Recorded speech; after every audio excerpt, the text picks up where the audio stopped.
après-midi, la seconde séquence de remise de prix de la Fondation Pierre Fabre. Je le rappelle, 2 nouvelles initiatives en e-santé qui ont évidemment le potentiel d'améliorer l'accès aux soins et aux médicaments de qualité pour les populations défavorisées. 2 nouvelles équipes, donc porteurs de projets à qui on va décerner ce prix Odès. Je vous propose d'accueillir les représentants de la première équipe et du premier projet qu'on va découvrir en images. Il s'agit de AI Powered Respiratory Cloud et j'accueille, s'il vous plaît, Bruce Melado et Marie Kawanga, s'il vous plaît. Venez me retrouver sur scène.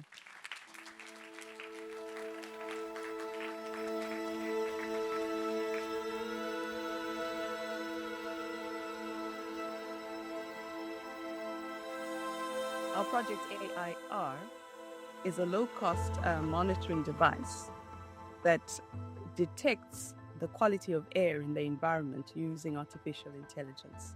So air pollution is an important public health problem because it causes lots of respiratory disease, heart disease, cancers across the globe. In the global south, many countries don't have the data that allows them to detect how bad is it, who is most affected, which areas are most affected, and what are some of the potential health outcomes. So our project addresses that gap by providing a tool that generates the data that policymakers need to intervene in reducing air pollution and the diseases that it causes. Our project is currently working in 2 provinces in South Africa, Gauteng and Mpumalanga. These are both regions that have a high concentration of mines and factories and other industries that have high levels of air emission in the air. The main beneficiaries of our project are the communities that live in the areas where our project is concentrated. And the other beneficiary, we believe, are the policymakers who need the data that our project generates so that they can intervene to reduce air pollution and its impacts. Our project is improving the health system by integrating different digital technologies, including air quality data, artificial intelligence, machine learning methods, and all of these are integrated into one comprehensive tool that is feasible to implement at fairly low cost to health systems. Our project so far has rolled out 300 sensor devices in Johannesburg.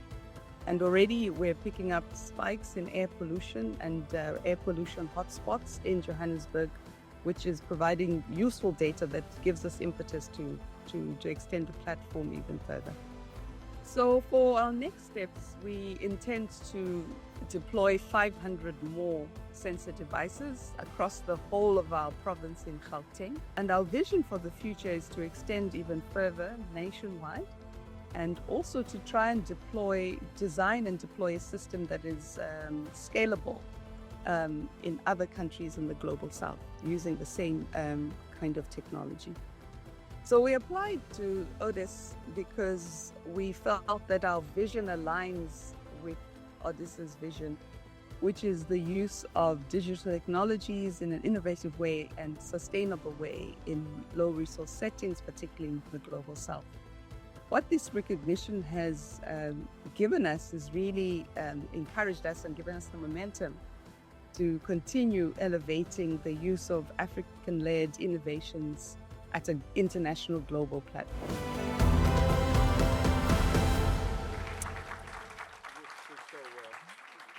Merci à tous les deux. Bravo. Congratulations for the explanation, Marie. Very good, very Bravo interesting. pour cette explication. Thank you for being here. Merci à tous les deux d'être là. Expliquez-nous comment ça a démarré, quelle est la genèse de ce projet. Bruce, how did it all start? Yeah, so Take the mic. It's here on the table. Thanks. English. Yes. All right, so Mary and me, we are Eh bien, Marie et moi, nous sommes complices en crime, frères et sœurs, en crime. Et quand le Covid-19 a commencé et est devenu endémique, nous avons lancé donc réflexion profonde pour savoir où nous allions aller, comment utiliser l'intelligence artificielle et autres. Et donc, il y avait cette grande question de la qualité de l'air. Et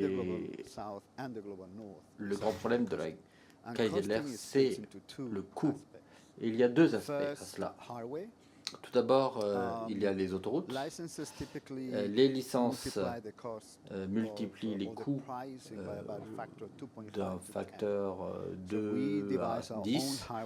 Et donc, nous avons conçu nos autoroutes avec des entreprises européennes afin de réduire le coût de façon sensible. Et ensuite, on a vu avec le gouvernement pour qu'il n'ait pas besoin de payer de licence. Et donc ça, c'est une grosse réduction de coûts. Ensuite, il y a la deuxième aspect. Vous avez acheté tous ces systèmes. Bien, qu'est-ce qu'on en fait?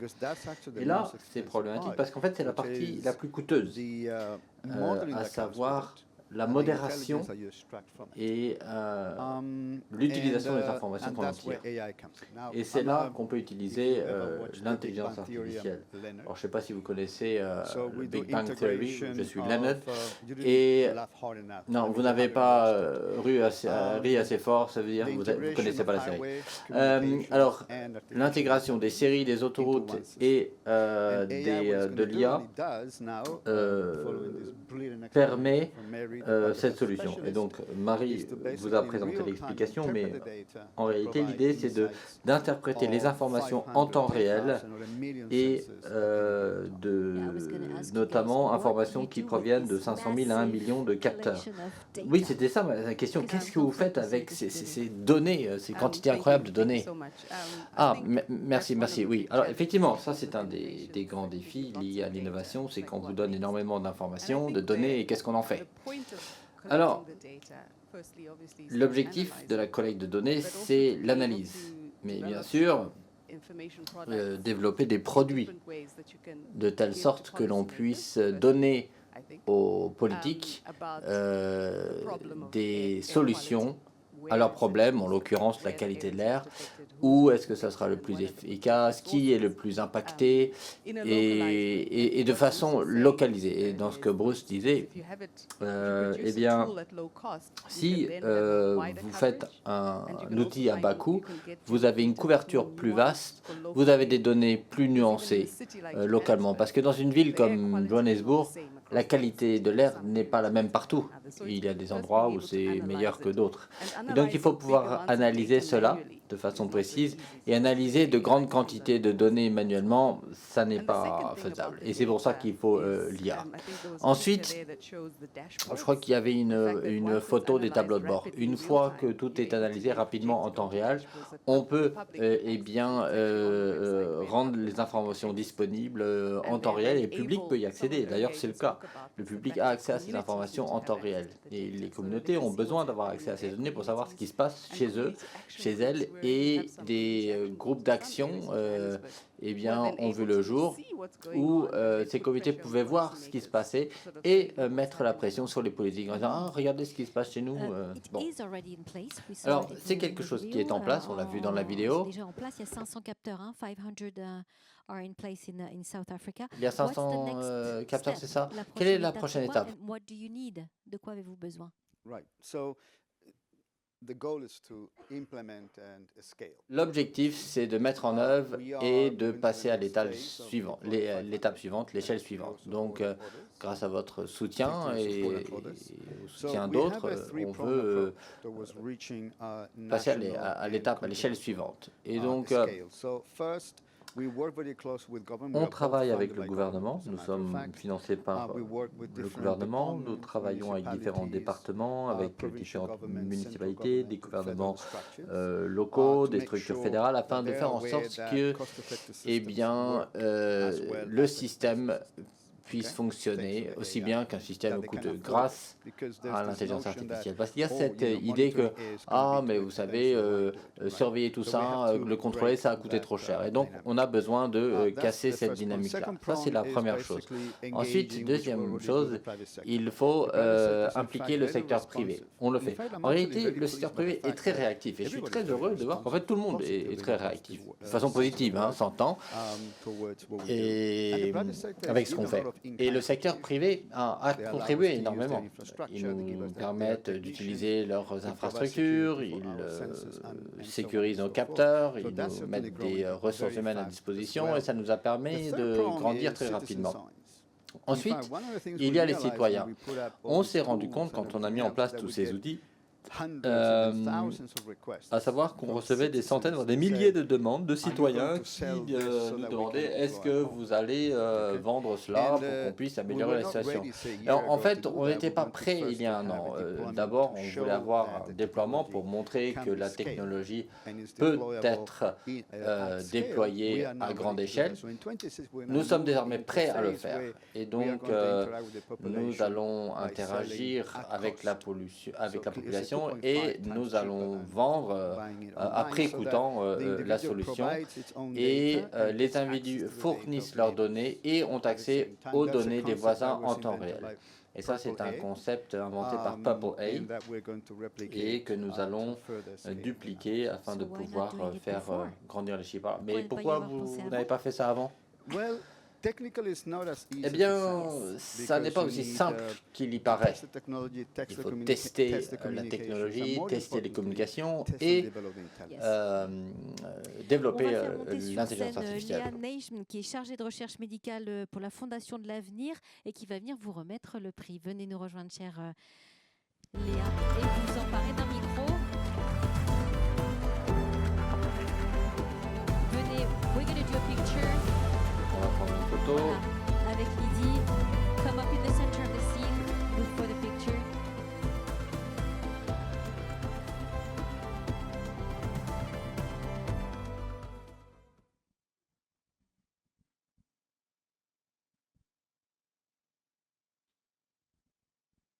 Tout ça est très solennel.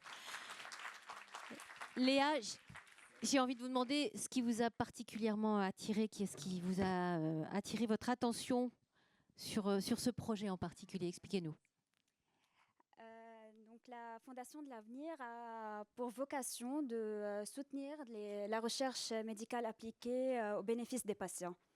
Elle est reconnue d'utilité publique depuis 1988 et depuis 2017, la Fondation de l'Avenir et la Fondation Pierre Fabre sont partenaires dans les fonds de santé numérique. Alors, ce projet se distingue par son approche scientifique et innovante face à un enjeu majeur en santé publique, la pollution de l'air. En combinant les capteurs à bas coût et la communication, bien sûr, et l'intelligence artificielle, il est possible de détecter la qualité de l'air dans les zones les plus exposées.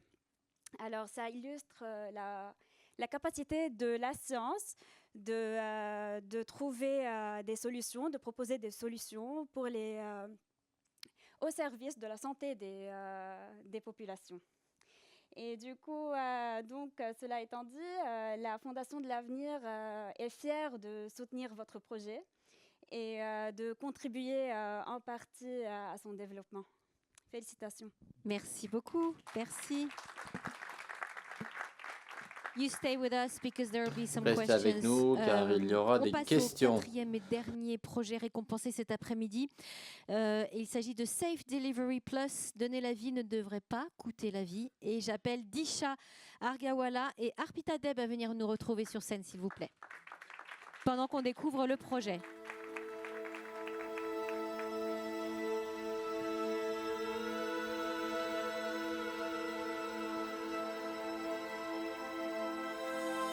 Our project aims to strengthen the capacity of midwives across Asia and Middle East to improve maternal and newborn healthcare in the region. Maternity Foundation works in low and middle income settings with diverse cultural, political, and healthcare landscapes. The primary beneficiaries of the Safe Delivery Plus program are the members of the midwifery associations in 8 countries across Asia and the Middle East under Midwives Alliance Asia. The indirect beneficiaries include midwives in these countries.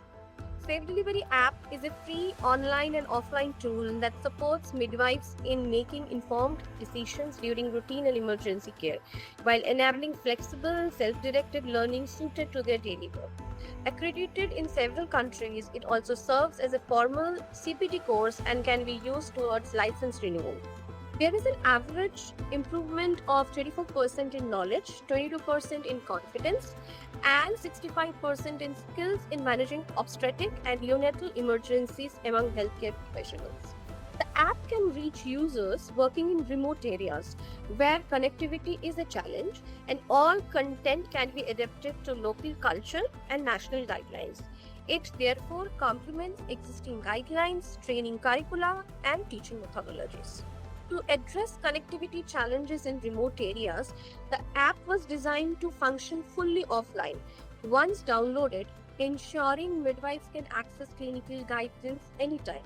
Adoption barriers such as digital illiteracy, CPT accreditation, complexities, and sustained user engagement were addressed through hands-on training, collaboration with national stakeholders, and in-app reminders to promote continued use. Our immediate next steps include engaging Midwives Alliance Asia and selected midwifery associations and develop a comprehensive country-specific training plan.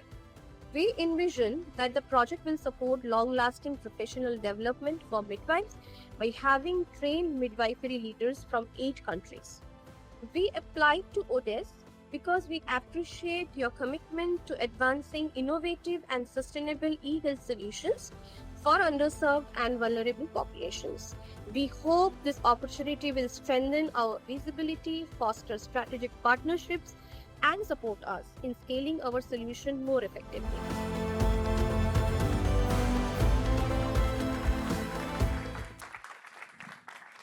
Disha and Arpita, thank you for being here with us. Merci Disha beaucoup d'être avec nous. Arpita, expliquez-nous la genèse de ce projet, comment ça a démarré, à partir de quelle idée? Merci Sophie pour la question. La fondation Arpita est là pour aider à promouvoir la santé.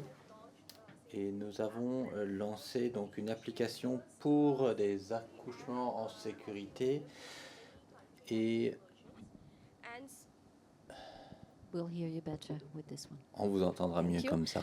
So, during the initial years after 2015, donc, Safe Delivery après app has been 2015, adapted donc, into many cette country application language Safe versions. Delivery a But we été have traduite en slowly plusieurs realized langues, that mais on s'est only rendu compte adapting progressivement the Safe Delivery app into country que versions won't be l'adaptation enough, de because it is very cet essential to improve outil, the donc la traduction en plusieurs knowledge langues, and n'était pas skills of the midwives suffisante and the healthcare pour professionals, aider which, les professionnels de only santé a et app de cannot do l'accouchement. alone, Et because it is une a app part ne of the peut pas tout ecosystem. faire So tout the seul, training mais component peut faire comes. partie So slowly the de Safe Delivery l'écosystème. app Et has donc, evolved la into Safe partie Delivery Plus formation a program, été basically, ajoutée. where we have integrated the Et donc, nous training avons Safe component. Delivery One, Plus maintenant, training is already a où part of the des application, which formations we are calling sont My Learning intégrées Platform, à where the l'application, users who are où using les this utilisateurs de application can do l'application self-assessment in peuvent the My faire Learning. Other than des that, we auto-évaluations. have also Et developed nous avons également customized training développé packages des where we are packages doing de online formation trainings, avec des hybrid formations mode en trainings ligne, and on-site trainings, que ce in soit different des countries. formations en It ligne ou à depends on distance what's the dans des need of the pays tiers en country, fonction des besoins des and what are the pays partners' et needs, en how- fonction what des is the besoins best des approach we partenaires can et en do. fonction Based de la on that, we meilleure have designed approche those trainings, and now we disponible. are more rigorously focusing Et on the donc training maintenant, part. nous nous concentrons Other than davantage sur la training, we are partie also trying to formation. En plus de la integrate Safe Delivery formation, application nous into the, essayons de permettre à existing, cette country-based application national programs, Safe other Delivery digital d'être platforms, intégrée à paid, d'autres plateformes pre-service and e-service nationales. training. So this is Et about the Safe donc Delivery voilà, Plus program. c'était ce que je pouvais Now, dire au talking sujet de about ce this programme project, Safe which Delivery we Plus. are going to do now, Euh, here, instead of targeting we only on one country, we will be Nous working avons in 8 countries ciblé un from pays Asia and the region. qui en cible So, 8. we are going to Et identify donc, midwifery nous allons leaders from 8 midwifery identifier associations because les we are leaders strongly de, working with the midwife parmi associations. donc, They would be trained first online les and sages-femmes. on-site Et routine donc, training il trainers y aura that des are going to go back formations to de these formateurs countries, and they are qui going to transfer their pourront skills and knowledge retourner to dans leur other pays et midwives who transmettre are donc going leurs to reach connaissances the à different d'autres remote sages-femmes areas, hard to afin reach areas, d'arriver different à provinces, partager where, ces traditional connaissances teaching jusque is dans not les possible. parties les plus Sometimes reculées du pays où interconnectivity is an issue. la So, connectivité midwives Internet are the est un only problème. people who Et donc les applications, bien sûr, ce sont pour les personnes qui sont dans des zones connectées. Nous allons faire en sorte de toucher les personnes non connectées. Autre question. Quels sont les résultats de ce programme? Oui. Alors, les utilisateurs de Safe Delivery Plus, donc nous avons des résultats de plus de 100 pays, 70 sont des pays à faible revenu. Nous avons une version en plusieurs langues, donc, et en termes d'étendue, nous avons réussi à toucher plus de 500 000 professionnels de santé. Et les données donc, ont changé. Nous avons déjà réalisé 29 projets.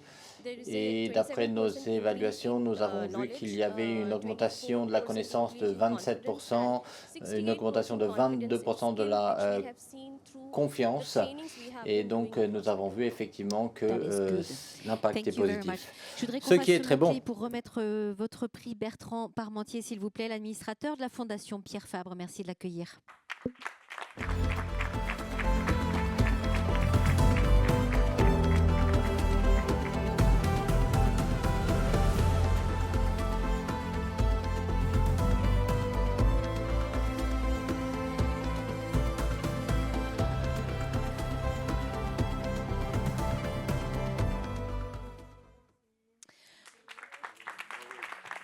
Bertrand, oui. Dites-nous ce qui a retenu votre attention.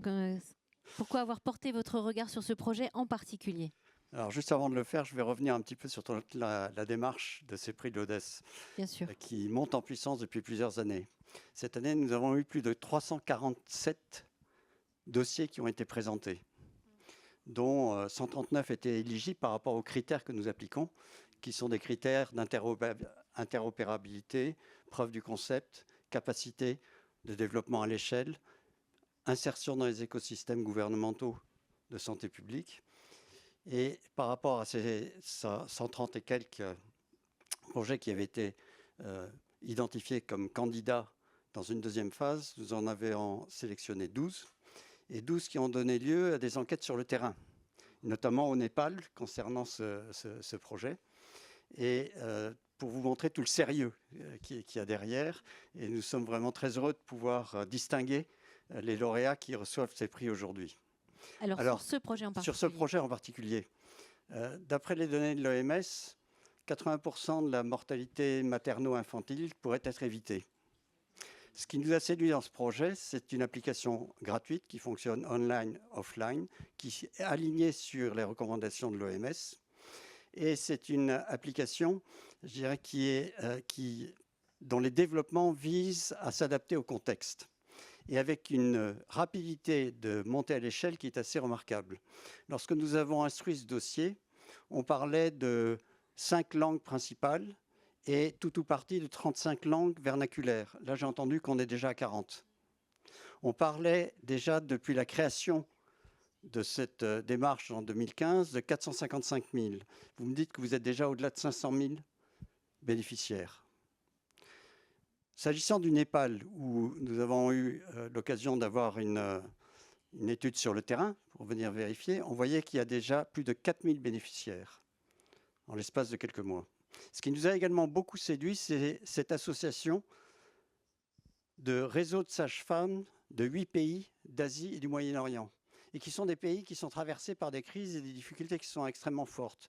On retrouve l'Iran, on retrouve l'Afghanistan, on retrouve le Yémen, mais on retrouve également Bahreïn, les Émirats arabes unis, le Népal. Et donc, cette ouverture et cette volonté de concertation et d'enrichissement mutuel est quelque chose qui nous a extrêmement séduits. Donc voilà les principaux critères pour lesquels nous avons sélectionné ce projet. Nous sommes très heureux de pouvoir remettre ce prix. Merci beaucoup, Bertrand. Je vous invite à retrouver votre place. Et on va prendre, je sais pas si on m'entend bien. On va prendre quelques questions dans la salle et sur le chat. Il y a déjà une main qui se lève au 3e rang. S'il vous plaît, est-ce qu'on peut vous apporter un micro? Et puis une dame aussi un petit peu plus haut. Et une dame ici. Et on va voir si on a des questions sur le chat.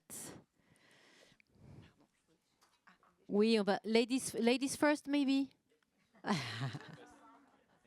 Sorry. Honneur aux dames.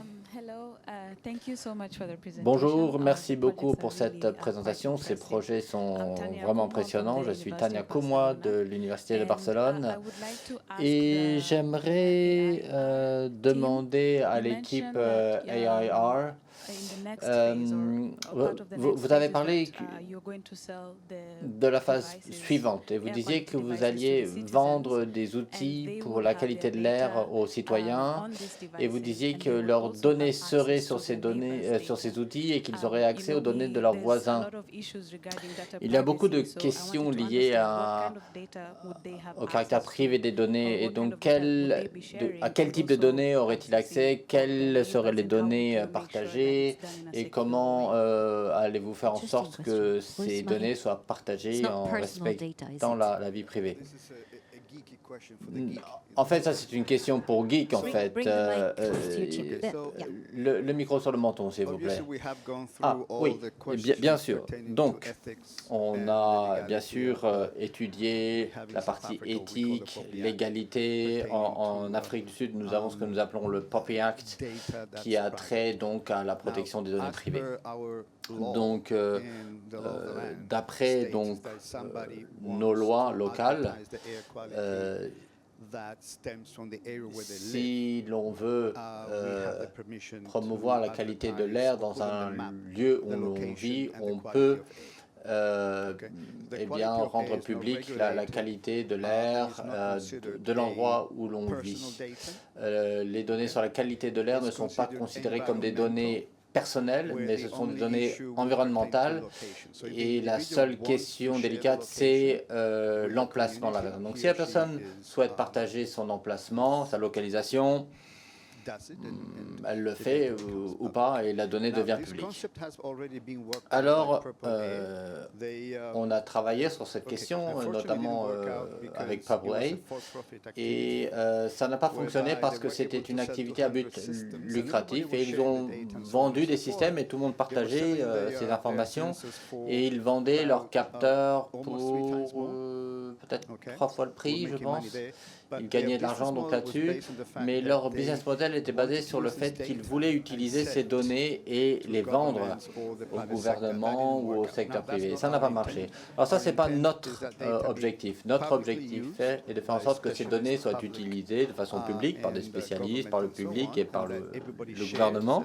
Tout le monde partage ces données et, ma foi, fournit des données on au prend système. une autre question. Alors, monsieur, parce que je vous ai un petit peu coupé l'herbe sous le pied tout à l'heure en donnant la parole à madame, allez-y, je vous en prie. Merci beaucoup. Je voudrais juste faire un petit commentaire par rapport à la mise en place de ces capteurs-là. Je vois en tout cas une très grosse opportunité pour comprendre les liens qui peuvent exister entre la pollution de l'air et certaines maladies. Je pense qu'ils n'ont pas beaucoup insisté sur l'impact que ça peut avoir sur la compréhension.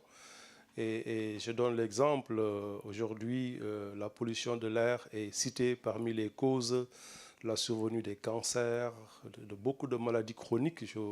Moi, je m'intéresse beaucoup, par exemple, à la drépanocytose.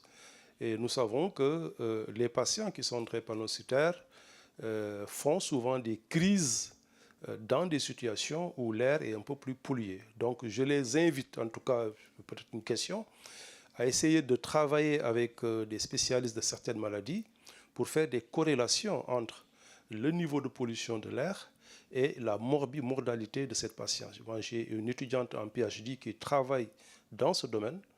Ce que nous avons fait, c'est qu'il y a des capteurs, effectivement, de la pollution de l'air et nous avons donné, justement, à nos patients, sur leur téléphone portable, une géolocalisation qui nous permet à chaque fois de pouvoir, en même temps que nous analysons les données des crises qui surviennent, eh bien de le corréler par rapport à leur localisation. La seule limite, c'est quand même des maladies qui sont multifactorielles. La pollution de l'air seule ne peut pas expliquer la survenue, mais c'est vrai que c'est un élément qu'il faut prendre en compte. Merci. Marie-Bruce, do you already work with health specialists, I guess? Marie-Bruce, est-ce que vous travaillez avec des spécialistes de santé? Oui, merci beaucoup. Je suis tout à fait d'accord avec le point qui vient d'être fait. Et effectivement, je pense que la pollution de l'air, et d'ailleurs, d'après l'OMS, fait partie d'un des 5 principaux facteurs de risque pour certaines maladies. Et donc, vous avez tout à fait raison. Merci beaucoup pour votre intervention. Mais la première étape, c'est d'avoir les outils qui vous disent quel est le problème, qui est affecté et comment, peut-être de façon plus localisée, plus nuancée, parce que comme Bruce l'a dit, les capteurs que nous avons en Afrique du Sud sont très distants les uns des autres. Et donc, pour arriver à tirer des conclusions pour la zone que nous couvrons, c'est un petit peu compliqué. Mais on a au moins une certaine exposition environnementale. Ensuite, on pourra commencer à faire des corrélations avec l'impact sur la santé. Il y a différentes façons de procéder. On pourrait commencer par un suivi de santé, l'intégrer dans un système et voir si l'on peut en réalité l'intégrer. On peut organiser des sondages pour voir comment les populations souffrent de certaines maladies chroniques ou maladies cardiovasculaires. Et effectivement, mais ça n'est pas un objectif, c'est un moyen. On a une question. Oui. Anaïd. Question très similaire. Je connais bien Pablo, je suis de Californie où on a eu des gros problèmes avec les incendies de forêt. Et donc, il était très difficile d'avoir des informations et donc j'aurais une question pour vous. Comment peut-on faire une fois qu'on a les informations pour les envoyer aux consommateurs et comment est-ce que je sais si j'ai un air de mauvaise qualité et qu'est-ce que je peux faire pour m'en protéger? Et côté maternité, il est très bon de comment fait-on pour former les sages-femmes? C'est une bonne chose, c'est une très bonne chose, mais comment faire pour informer les femmes enceintes des principaux risques liés à la grossesse? Merci pour cette question. Alors, les bénéficiaires principaux de notre application, ce sont les professionnels de santé et les sages-femmes, pas tellement les femmes enceintes qui sont des bénéficiaires indirects. Les femmes enceintes n'ont pas accès à l'application pour tout un tas de raisons, comme par exemple l'analphabétisme, par exemple. Mais effectivement, ce sont les professionnels de santé qui ont accès à cette application. Il y a une section pour les retours et donc s'il y a des questions, par exemple, des femmes enceintes, elles peuvent y répondre. Et on reçoit également des témoignages du terrain. Donc quand on forme, par exemple, des infirmières dans un pays, on crée des communautés de praticiens et donc on a un groupe WhatsApp et donc on reste en contact avec les personnes que l'on a formées. On se retrouve tous les trimestres à peu près pour parler des défis, pour parler des leçons apprises et puis parfois ces personnes disent écoutez, on est dans une région, on ne peut pas télécharger cette application parce qu'on a des problèmes de connexion, parce qu'on a des problèmes d'électricité et là ce que l'on fait, on essaie de trouver une solution comme par exemple essayer de leur fournir des fichiers de telle sorte qu'ils n'ont pas besoin de connexion Internet. On s'adapte donc aux conditions locales.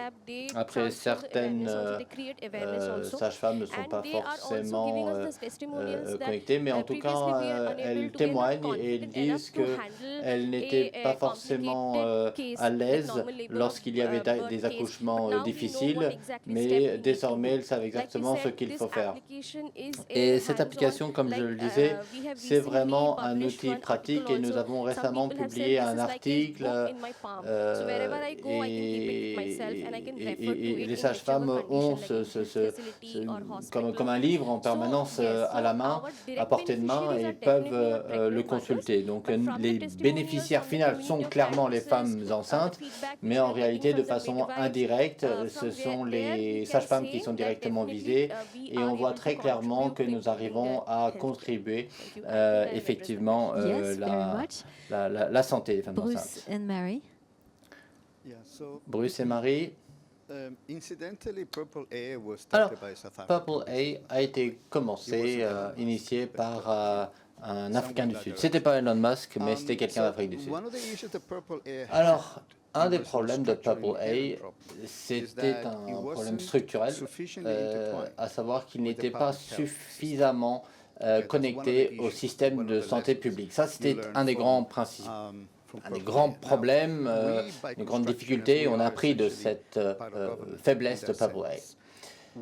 Et nous travaillons avec les écosystèmes de santé publique, que ce soit au niveau national, au niveau provincial et au niveau des municipalités. Qu'est-ce que cela veut dire?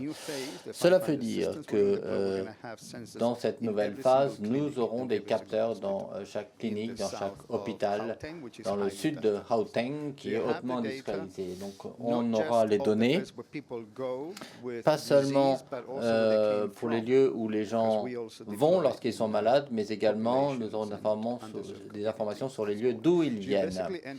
Et donc, si vous voulez, on finit par se retrouver avec cette capacité comme Mary, qui parle si bien et de façon si claire, c'est incroyable, elle l'a déjà dit de façon très claire, mais nous aurons, si vous voulez, avec toutes ces données que nous aurons collectées, nous pourrons créer des corrélations géospatiales. Et dans le contexte du système de santé publique. Just to add to what Bruce said, I think to the point also. Oui, je voulais ajouter, pour rebondir sur ce qui a dit, comment est-ce que les communautés peuvent défendre leurs intérêts? Je crois qu'on a vu des endroits où on pouvait voir des points de mauvaise qualité de l'air à cause de la combustion de divers matériaux. En fait, les organisations des communautés sont très intéressées par ce type de données car elles sont les porte-paroles et la voix des communautés qu'elles représentent. Et elles savent qu'au moins, elles peuvent avoir au moins quelques informations qu'elles peuvent utiliser pour aller voir les conseillers locaux. Ils peuvent vraiment examiner ceci et voir que leur zone est affectée. Alors qu'avant, avec les données, c'était beaucoup plus trop large, ce n'était pas assez détaillé comme données ici. Ces outils permettent aux personnes au niveau local de vraiment défendre les intérêts de leur communauté envers leurs politiciens. Et puis après le chat. Je vous en prie. Merci.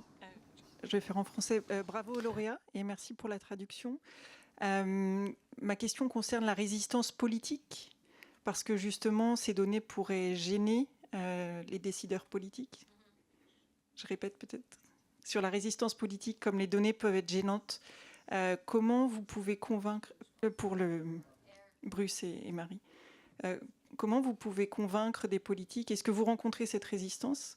Et dans l'idée que vous voulez étendre les capteurs dans d'autres zones, dans d'autres pays, quel discours vous pourriez adopter pour convaincre un politique d'accepter votre projet? Merci. Do you encounter political resistance?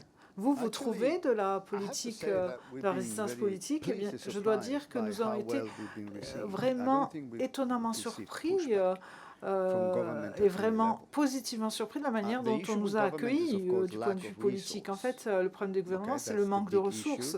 C'est le plus gros point. Et en Afrique du Sud, il faut créer une narrative qui, finalement, soit adoptée par le gouvernement pour créer des articles dans le budget qui permettent d'avoir une action concrète.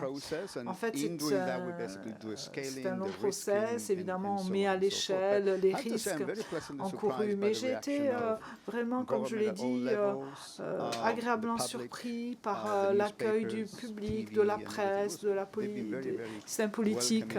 Ils ont été extrêmement encourageants ça nous a encouragés, comme je disais, pour arriver à quelque chose qui est tout à fait efficace du point de vue investissement-coût et qui puisse être déployé rapidement. Donc les journalistes sont sympas, n'est-ce pas? Pas tous, nous répond monsieur.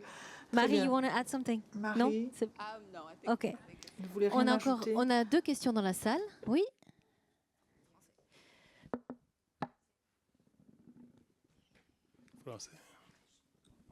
Allez-y, l'un ou l'autre, on prendra les deux. Alors, merci. Ibrahim Diagne du Sénégal. Alors, moi, depuis ce matin, j'écoute les différents projets. La question fondamentale que je me pose, c'est quel est le niveau de collaboration entre les équipes techniques qui sont dans le versant technologie et les praticiens de terrain. L'exemple type, c'est par exemple le travail avec les sages-femmes. Est-ce que dans votre équipe, vous avez des sages-femmes, des médecins, des gynécologues? Et comment travaillez-vous avec ça? Parce qu'on ne voit pas un peu cet aspect-là. On voit que l'aspect, disons, informatique, utilisation de l'application, mais on ne voit pas le travail souterrain. Moi, je le dis parce que moi, dans le service où je suis, je travaille avec des personnes qui sont dans des spécialistes de l'informatique pour travailler sur les applications de dossiers patients. Mais il y a un travail de fond de jusqu'à 3, 4, 5 ans pour créer quelque chose. Et ils viennent tous les jours dans les services. On travaille avec la secrétaire, on travaille avec... J'aimerais bien que cet aspect-là puisse apparaître dans la présentation pour qu'on comprenne un peu le processus qui vous amène à ces résultats-là qui sont extraordinaires. Merci. Thank you for the question. So that's a very Merci pour la question, c'est très intéressant. Yes, we do have, en fait, nous avons des personnes qui sont des sages-femmes responsables de justement l'adaptation de ces modules vers le monde hospitalier. En fait, on va développer une nouvelle application pour le Pakistan. En fait, ça va nous prendre 1 an selon les lignes directrices de l'OMS et ça va être fait et géré par notre équipe clinique de la Fondation Maternité et nous avons l'association des gynécologues obstétriciens dans notre organisation qui ont leur comité et ces lignes directrices et ce rapport manuscrit sera ensuite finalisé par le ministère de la Santé. Il nous faut l'approbation du ministère de la Santé pour pouvoir dérouler l'application. Et tout le monde participe sur l'ensemble du processus. We had one last question. We're a bit running late, so it will be the last question. Pardon, dernière question. Je vais essayer d'être rapide. Merci à l'équipe sud-africaine et félicitations pour leur récompense. En fait, cette question de la pollution de l'air, c'est vraiment là un endroit où l'UNICEF travaille de manière très sérieuse, car sinon on ne gère pas la pollution de l'air, tous les bénéfices que nous allons réussir à créer vont disparaître à cause d'autres maladies ou problèmes liés à cette pollution de l'air. Donc chaque gouvernement a une responsabilité dans le cadre des accords au niveau des agences des Nations Unies, ou une responsabilité envers leur population pour surveiller et faire rapport de cette qualité de l'air. Et il y a de nombreuses agences comme les agences de l'environnement des Nations Unies qui vraiment font un plaidoyer très important de ceci pour la surveillance de l'air dans les villes. Nous ne parlons pas seulement de la qualité externe, mais également à l'intérieur des logements, car la qualité de l'air dans les logements est quelquefois pire à l'intérieur qu'à l'extérieur. Ma question est la suivante. Comment est-ce que le travail que vous réalisez, comment est-ce qu'il entre dans le cadre de ces actions gouvernementales pour améliorer la qualité? Car d'accord, vous mettez des capteurs partout, mais il faut informer les citoyens il y a des messages d'alerte sur la qualité de l'air, etc. La manière dont vous le présentez, c'est comme si le gouvernement ne faisait rien et vous soutenez l'expansion des travaux du gouvernement. Est-ce que vous pouvez éclaircir les choses, s'il vous plaît? Oui, très rapidement, la qualité de l'air, c'est le ministère de l'Environnement et des Forêts en Afrique du Sud. Donc en fait, ce ministère déploie des systèmes de calibrage. Ce sont des stations extrêmement chères. On en a une centaine à travers le pays. Elles sont extrêmement chères. Et nous apportons notre travail de conseil et nous disons que ce n'est pas durable et soutenable de déployer ce type de stations partout, même si les mesures sont très précises. En fait, vous n'avez une portée que de 500 mètres de la station. La solution à ceci, c'est d'annexer au système existant et des systèmes qui sont très efficaces, d'un bon rapport qualité-prix, qui calibrent ces microstations et les calibrations, les réglages sont vraiment maîtrisés pour vraiment de manière très efficace du point de vue coût. Et le prochain défi est de dire très bien, si l'intelligence artificielle et l'intégration du système à un moment donné peut se faire, on peut déployer 100 000 systèmes dans 2 ans. Mais ça ne rentre pas en concurrence. En fait, nous travaillons de concert avec le ministère des Eaux, Forêts et de l'Environnement.